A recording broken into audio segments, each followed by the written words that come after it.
So hey everyone, and welcome back to the layout. I know it's been a while and I'm just recording on this side for the time being. I'll just scoot around, so I'll just show you what's changed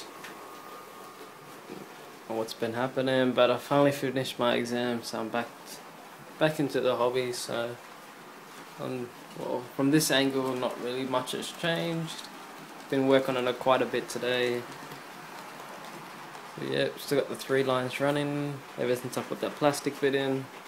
It's all good. I went to a different hobby shop today just to get a bit of variety, and I just picked up some track. It's around the same price. I would only say about $5, so I didn't really fuss. But this is where all the changes are being made, right here.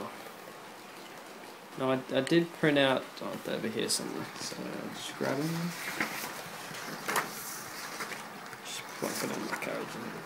So I did print out, these are the Pico templates.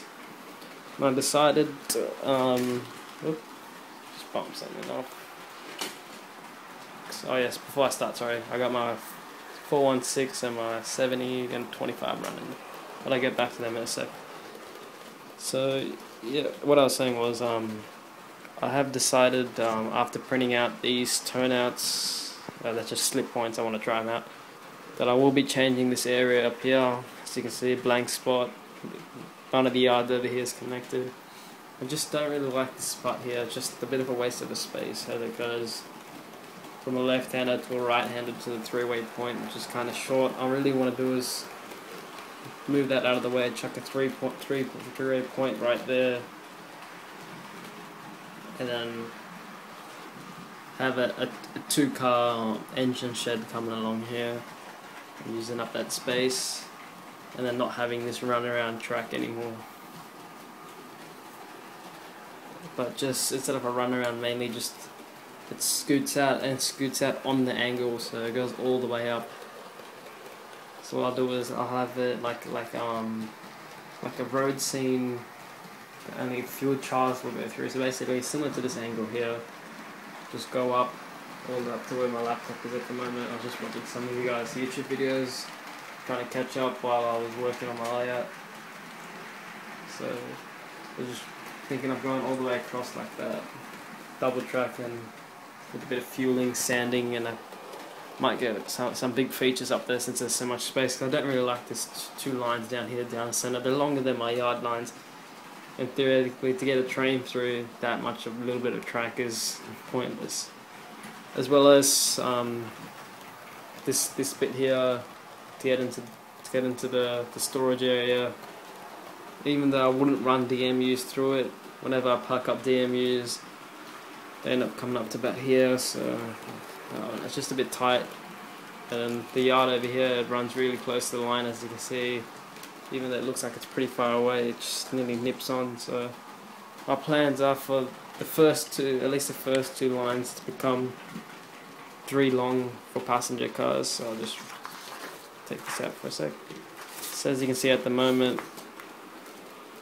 it used to come to about there, and as you can see that's well over the point. And on the bottom one, it used to just when the trains to come out, you'd have to move it out of the way and scoot it down a bit.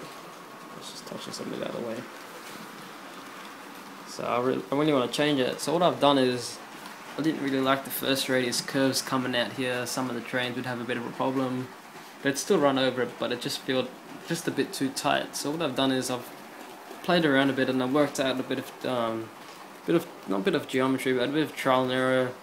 So what I did was I had one curve point already that used to sit, I believe, just the what we still see, dust around here, but it used to sit like that basically, and then the point coming out like so. So it used to give a nice smooth curve, and that used to be 2nd and 3rd radius, if you guys know what the curve points are.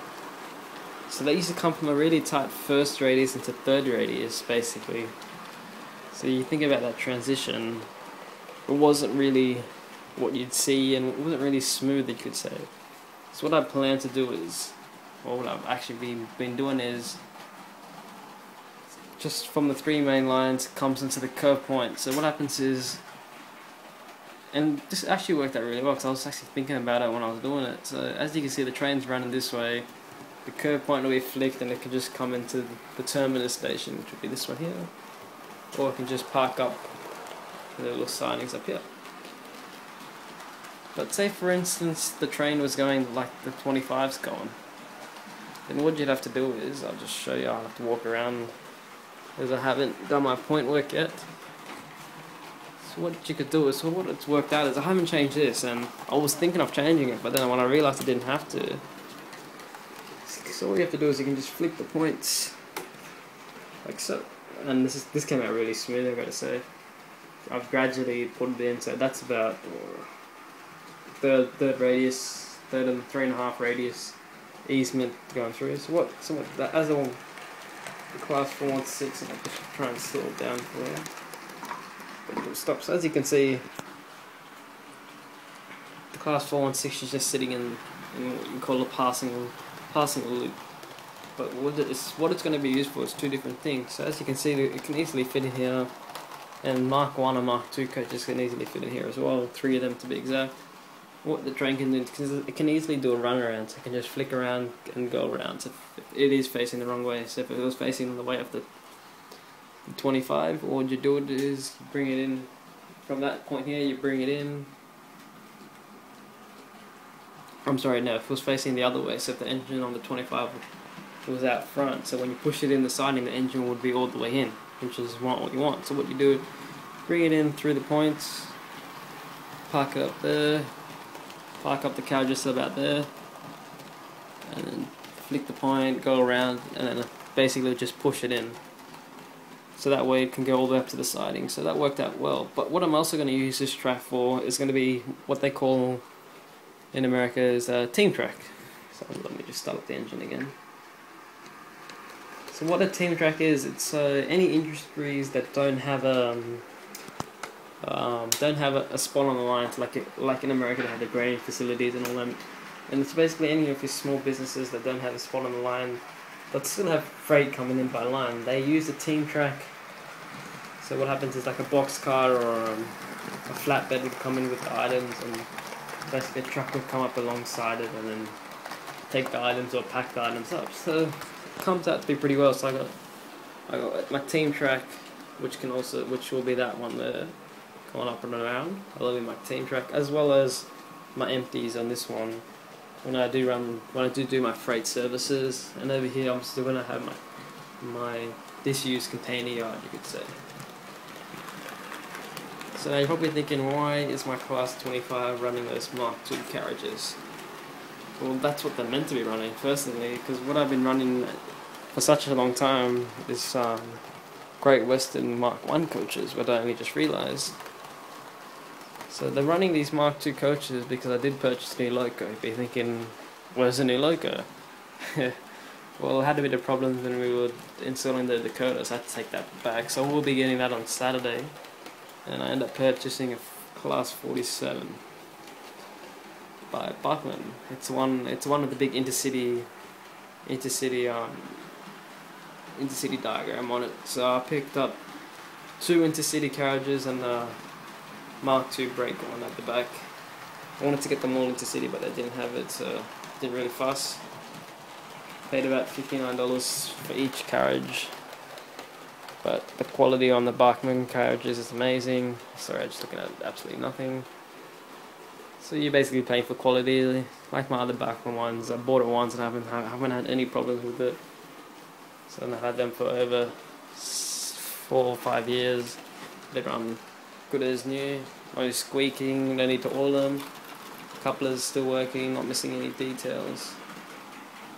So what I'll be doing is, the engine run at the moment would be replaced by the 47, and the class 25 will be running its heritage. So we'll be thinking, what do you mean by heritage? Well, I've decided to have, for each era, 1 heritage unit running.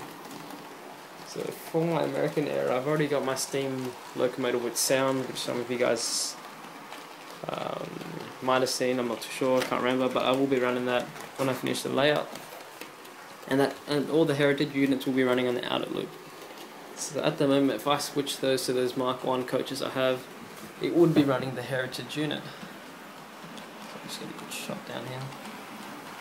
So every now and then I will pull out the heritage, but they will mainly be parked up, boxed away. I am also thinking of getting heritage freight. I have no idea what I'm going to use for the heritage freight for my inner line for American, but for British I do have quite a few in mind.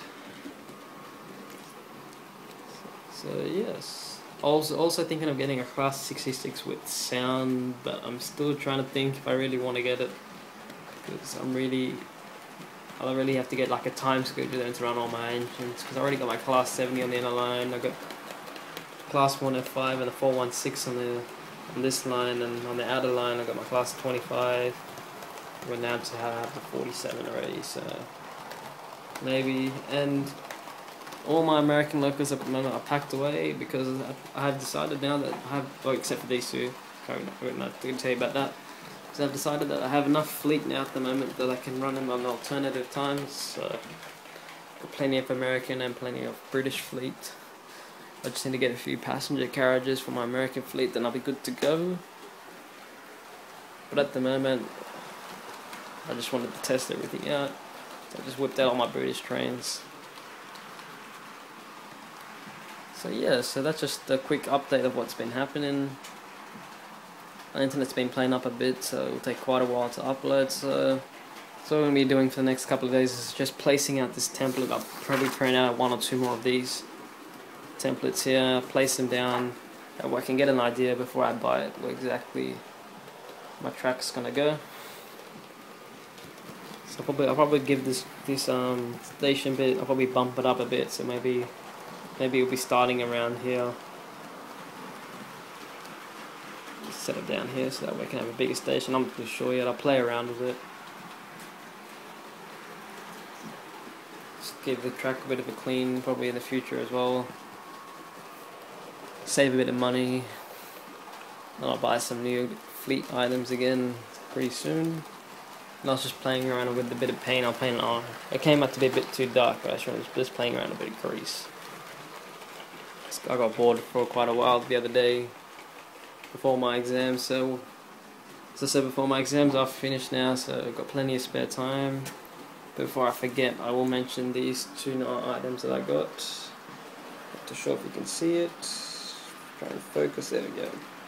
So just a Santa Fe, look really nice, barely paid anything for these. And a container for my American fleet. Flatbeds by to Pennsylvania Railroad one, and just some Far East containers. They look alright,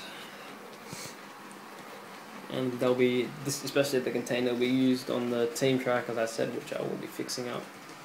So I'm still going to put the plaster down all in this area for my team track, but I think it's a really good idea. That way I don't have to have a fixed industry here. I can just have quite a few people hanging around here, maybe a small crane, preferably one that I don't have to build. And I've also noticed that my local hobby store has been getting in some pre-made Bachman structures, so I might get one and put them here. Someone just recently bought a coaling tower for about $180 and it's AD for the coaling, but I think the amount of steam engines I run is 1. And that's heritage, and I got that one there, which I'll probably be running every now and then as a helper. So yeah, so basically I'm just gonna get my logistics right for this area, take out all the track, unsolder all the wires, and for the catch points or slip points, whatever you want to call them, I'm thinking of putting them in a few spots. Thinking of putting 2 in here, so 1, 2, basically around this container areas, another one under here. For everyone who doesn't know what, I'm sorry, and 1 here, 1 there. If I just focus where this big gap is, so I'm probably, but if I do put it there I have to take out the plaster, so I have to decide quickly. But if I don't put 1 there, I'll probably end up putting 1 just before the main line. But I was thinking you can't curve those points, so maybe not. And I might put some in the sidings over there, depending on how long they end up being. But they do look really cool, and all they are used quite a lot in Great Britain, and they're definitely used a hell of a lot in Australia. It's basically when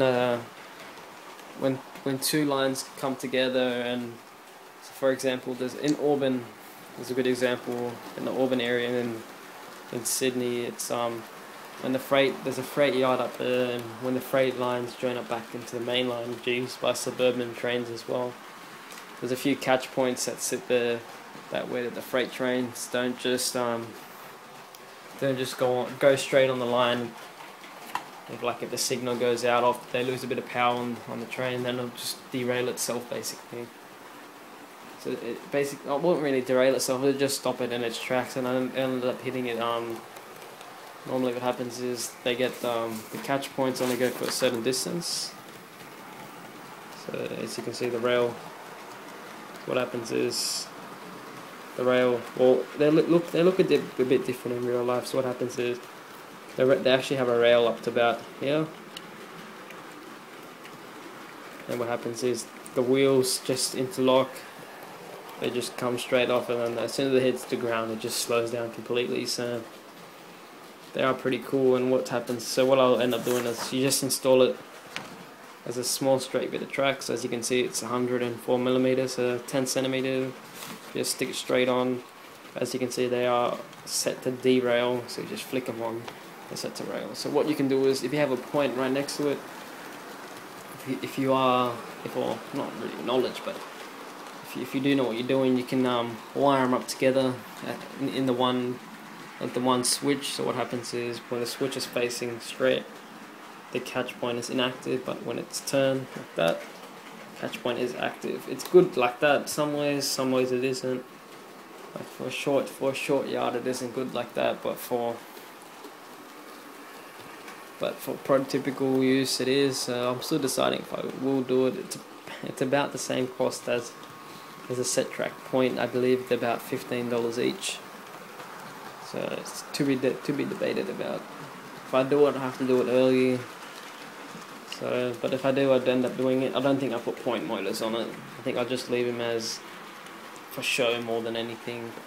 And if I do end up putting point motors, they'll be way in the future, because they'll be about $80 on point motors, which don't really do anything, if you know what I mean. So hopefully I'll be getting my class 47 within the week or so. As I said, I would have loved to get it earlier, but nothing you can do about it. If it has problems, it has problems. It's just the cab lights weren't lighting up, and when they were in DC mode they were, and then the second model that the person grabbed, the ditch lights didn't work. Not the ditch lights, sorry, the tail lights didn't work. So then you could combine the two models together. So I'm just gonna, oh yeah, my class 70 is currently running my working train, where I have track pins and nails and joiners in it, so I can work on the track around here, which has come out pretty well. I'm pretty happy with it. The curve points by Pika are a lot better than the Hornby ones. I've had this one for a couple of years now, and it looks just as new as this one over here. Haven't had any problems with the trains running. Class 70's run over it, so if a Class 70 can run through it, anything can run through it. I don't believe I'd have any problems with them both flick like that, because if it was just flick like that, it would just be a smooth second radius turn around the corner. And what I've had to do is I had to fix up the curve. I have the double curve going through, flexi track, curve point, flexi track, and double curve. So what I've done is I've just ripped out two second radius curves out of there, fitted in these points. And for yours, for the people that weren't too familiar about points being third radius, if you go, I believe it's the P610, 610 by Hornby. I believe it's about 38 millimeters. It increases, so if you put one in this end, let me start again. So if I wanted all my track to be second radius, the easiest way to do that would be to increase each length of the straight bit by that much on each end. So one on that end at the top, and one here. And that means that this curve would then become second radius if I did decide to use second radius. So say I had a heap of second radius track, I could do that. There's nothing wrong with that. It would look a bit odd, but all the curves would be second radius. It wouldn't be just for smooth running or high speed running, but you could do that. But you can use the same logic when using third radius on an inner line. So that's second radius there, and that's third radius, and you can see the gap's pretty much the same. So what I've done is, instead of going, what you could say is 38mm in, I've gone about half a track in on each side. So what I've done is there's no straight in between. As you can see, that's just a standard standard straight in between the two curves. Yep. Yeah, instead of doing that, I've just gone straight curve point, and that's worked out really well. I wasn't expecting it to work out so well. I was thinking I had to put like a small piece of about 1 or 2 ties wide lengths or between, but I haven't. So it's pretty lucky, and it works out well. Wiring up will be easy. There's nothing underneath here. But as most of you know, set track is insulated, so I'll have to put. Before I only had one power joiner. I think that was about sitting around. Oh yeah, it was sitting here before. But now, because of the insulated point, I'll have to chuck one in here now. So just a bit more wiring has to be done. I'll duck in a few holes. And I'll have to duck in a few holes over here so we can get some continuous running. But yes, that is basically the update. I will be looking to install buffers pretty soon as well. I'm still deciding which ones I want to get. Got a whole heap of buffers. I've got Pico, Hornby, I've got hydraulic buffers. I'm thinking I'm probably installing the Walters buffers, mainly because they are fairly small. They look prototypical and they are inexpensive compared to your Hornby hydraulics, which don't even look that good anymore. And I was thinking of getting a class 20, but I've got so much of a fleet that I wouldn't have no idea where I'd do with it. And class 20 is not really my area now. As you can see, I'm starting to get out my newer locomotives. I'm starting to move towards a 66, a 70, more newer DMUs like a 416. Starting to move away from just the BR blue like your 105 and your 25, and more into your mixed, and your Freightliners that are coming out. I'm trying to get an EWS on my hands. I was even trying to get a HST. Instead of buying the 47, I was going to buy a HST in the GNER livery, if you guys have seen it. But unfortunately, I needed 3 coaches for my HST, and out of luck they only had 2, and there's no way of getting them in. So the only livery they had was I can't remember what livery is now. It's the same one that the class 221 5-car uses by Bachman. Oh, I've got terrible memory. Oh, cross country, that's it. Cross country livery. They have plenty. They have over 9 carriages. I can make a full rake of that, but unfortunately they ran out of the GNER. So I could just get the 2-pack and then buy it from other stores, but I still decide. I know a few places that do have a few in stock for about 300 AUD, approximately 300 AUD. And that's the premium one with the head and rear ditch lights, or tail lights, you should say. And with that one you need 2 decoders, so I was trying to price it up. I was looking into over $400 just to get it DCC running as a 2-car, so basically power and dummy, and then by the time you add the rake coaches, which are about $50 each, I was looking at about $550 for that. So I was thinking, yeah, maybe later. Then I was thinking, oh, why don't I just get like not a Pendolino, but a Hiachi class 395. That only cost me about $300 for that. So I was still deciding what I should get on this. As a high-speed line.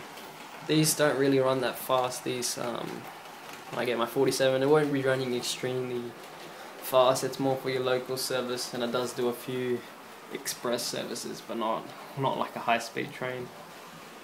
But And you're probably thinking, why don't I get Mark 3 coaches for my Intercity 47 when it does come? That's because they do run Mark 2 coaches quite often. They even I do believe they run Mark 1 coaches every now and then, but my hobby's all around of Mark 3 coaches in the Intercity livery. So this BR livery basically. They only had, I think, 1 or 2. And even if they were the same, like if I had 3 without the same or 2 without the same, 1 different, I would have still got it, but unfortunately they didn't, so I have to stick with Mark 2 coaches. But this video is starting to become really long, so I blabbered on, but I haven't posted a video in a month, so I do owe you guys this video. So hope you guys do enjoy this video. Just give us a like or a favourite if you did, but I'd like to see you guys' comments on my progress. So if you have any questions or think I'm doing something wrong, or think you have a better idea, or have any ideas what I should put around this fueling area as I was talking about before, where this laptop is, or something I could add to my team track over there, which still is not finished. So basically with the project, or with my hobby project, I do projects slowly, like small bits and pieces of it. So I've done that plastic bit, and it's been sitting there for quite a while now, but I haven't worked on it since. I just, like, whenever I feel like doing something, I change it. Like today I felt like doing quite a lot of track work. So I'm actually pretty happy with the job I've done. I haven't had any problems, which is good to know. Oops, I'm just running around. So what I do now is, when I end this video, I probably won't be posting this up straight away. It'll take quite a while to process. I'll leave it for the weekend.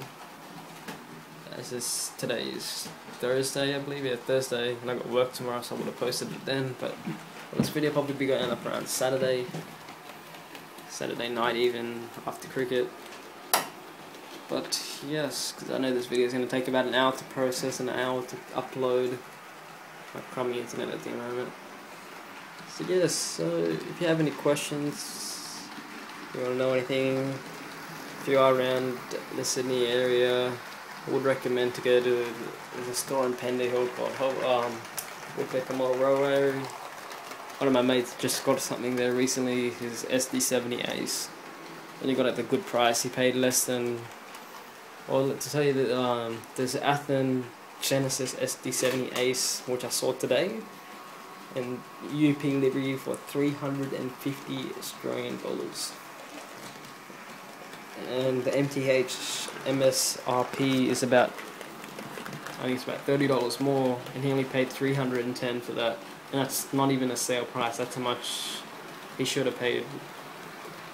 And with the Athens Genesis, that's only about $280. So it just shows you that they don't muck around. Like, they do put their mark up, but it's not like some of your places, which is like I went to today. I was just surprised. Like, second-hand stuff, they're selling for well over the price of a new item that you could just buy at Black Friday brand new, like some of their carriages and all that.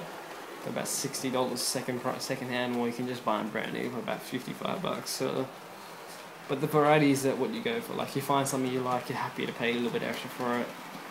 As I said, I bought stuff which I needed, so I wasn't mucking around. It was only in there for about 5-10 minutes, and I bought this track. So what happened was, I took out the track over here and I placed it there, and I'm like, oh, that fits well.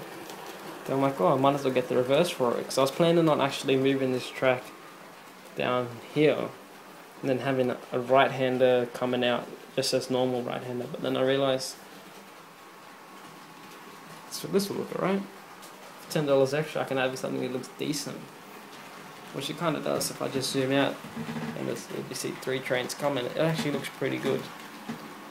And it really looks smooth, as you can see. Nice smooth transition. And even with the Pico Streamline track, they all look the same. And then you got your ugly Horby track. I really like the colour, so. But yes, this video is coming to really long now, so better end it now. I'll probably post a video up next week sometime showing my progress throughout the week, so I have a bit of time off now. I'm free till March, so I plan on getting the sidings done and my track plans laid out. That way I can purchase it throughout the week. Or next time I go to pick up my 47, I'll just purchase all the stock at once. So yes, so I hope you guys have enjoyed this video. As I said, probably said that before already, once or twice. So I'll see you guys later. Bye for now. And also please, I know I've already said it, but please do comment below if you have any questions or if you want to say anything particular or any suggestions will be greatly appreciated. I probably said that once or twice in this video, but I've said it many times. I do appreciate you guys' suggestions. And hopefully I can get some more videos up for you guys as soon as possible. Alrighty guys, take care and all the best and happy modeling. Bye for now.